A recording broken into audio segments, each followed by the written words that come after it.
வணக்கம் மக்களே. இன்னைக்கு மாதத்தோட 2வது சனிக்கிழமை அப்படின்றனால ஸ்கூலுக்கெல்லாம் லீவ் விட்டுருந்தாங்க.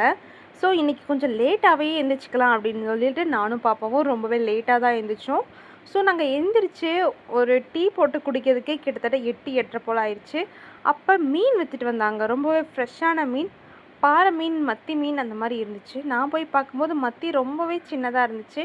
அதனால் மத்தி மீன் எடுக்காமல் பாறை மீன் எடுத்தால் நல்லாயிருக்கும் அப்படின்னு சொல்லிட்டு பாறை மீன் வாங்கினேன். இது பொரிக்கிறதுக்கும் குழம்புக்கும் ரெண்டுக்குமே நல்லாயிருக்கும். இன்றைக்கி நான் ஃப்ரை மட்டும்தான் பண்ண போகிறேன். ஸோ அந்த மீனை வாங்கிட்டு வந்து ஒரு பெரிய தாம்பூலத்தட்டு எடுத்து அதை கொட்டி ஃபஸ்ட்டு நம்ம உப்பு போட்டு நல்லா வாஷ் பண்ணிக்க போகிறோம்.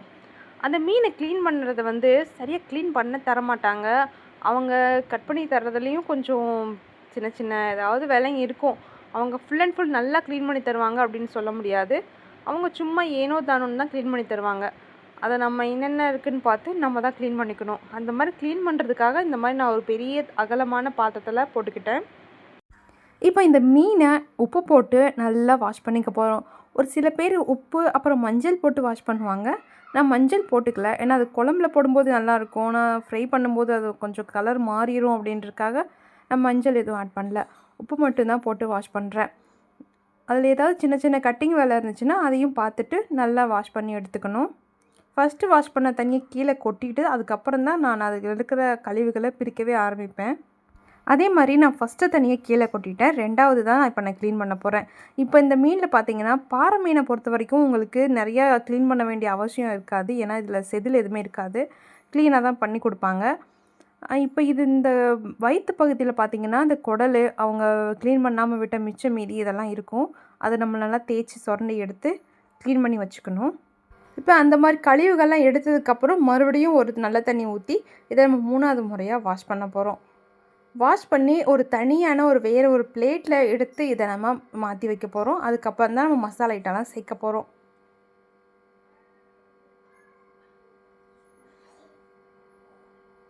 இப்போ நம்ம தனியான ஒரு பிளேட்டுக்கு மாற்றிட்டோம். இப்போ மசாலா என்னென்ன போட போகிறோம் அப்படின்றத நான் சொல்கிறேன், கவனமாக கேளுங்க. இந்த ஃபிஷ் ஃப்ரை உண்மையிலே சூப்பராக இருக்கும். சிக்கனும் சரி, மீன் ஃப்ரையும் சரி, சமைக்க தெரியாத யாராவது சமைச்சா கூட அது டேஸ்ட்டாக தாங்க இருக்கும்.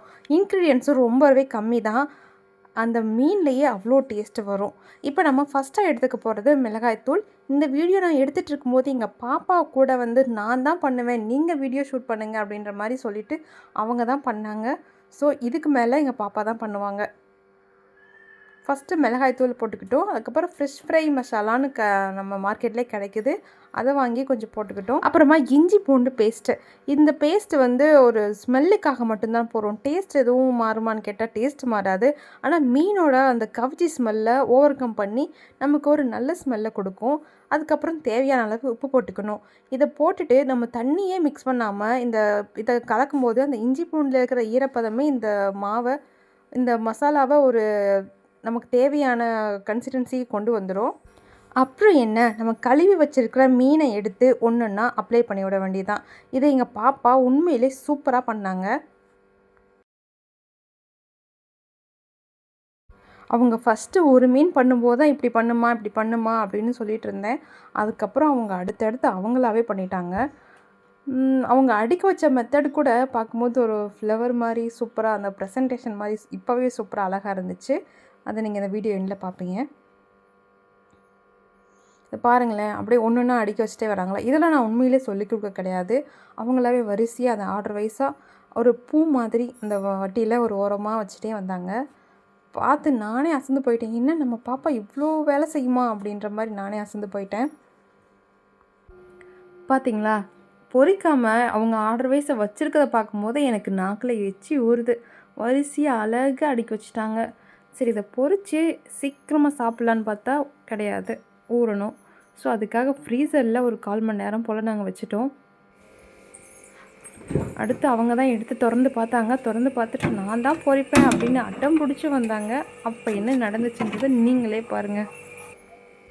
ஃப்ரீசரில் ஃப்ரீஸ் பண்ணனால மீன் நல்லாவே மசாலா பிடிச்சி நல்லாவே இருந்துச்சு. அதை ஃபஸ்ட்டு மீனை நான் தான் போடுவேன்னு சொல்லி அடம் பிடிச்சி மீன் சட்டியில் போடணும்னு வந்தாங்க. ஆனால் அவங்களுக்கு ரொம்பவே பயம். இருந்தாலும் தைரியமாக போடணும், பொரிக்கணும், சமைக்கணும் அப்படின்னு ஆசைப்பட்டாங்க.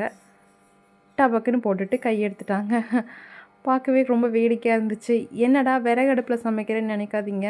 முன்னாடிலாம் என்ன சமைக்கலாம் அப்படின்னு தான் யோசிச்சுட்டு இருந்தோம்.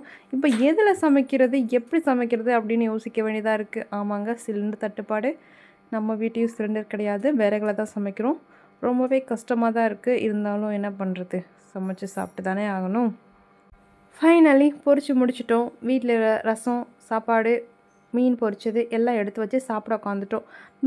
இந்த மீன் இப்படி கருப்பாக இருக்குன்னு நினைக்காதீங்க. இங்கே லைட்டிங் கம்மி, அதனால கொஞ்சம் கலர் கம்மியாக தெரியுது. நான் வெளியில் வச்சு மீனை ஃபோட்டோ எடுக்காம விட்டுட்டேன். இப்போ கொஞ்சம் கருப்பாக தான் தெரியுது, ஆனால் மீன் இப்படி கிடையாது. நிஜமாக சொல்கிறேன், இவ்வளோ கஷ்டப்பட்டு நம்ம சாதம், குழம்பு, ரசம், மீன் ஃப்ரை அப்படின்னு பண்ணிட்டு வந்து உட்காந்து சாப்பிடும்போது எதையோ சாதிச்சிட்டோண்டா அப்படின்ற மாதிரி ஒரு ஃபீல் தான் இருந்துச்சு. உங்களுக்கும் இந்த வீடியோ ரொம்ப பிடிச்சிருக்குன்னு நினைக்கிறேன். இதே மாதிரி இன்னொரு சூப்பரான அடுத்த விலாகில் பார்க்கலாம். இப்போ நாங்கள் சாப்பிட போகிறோம். பாய்.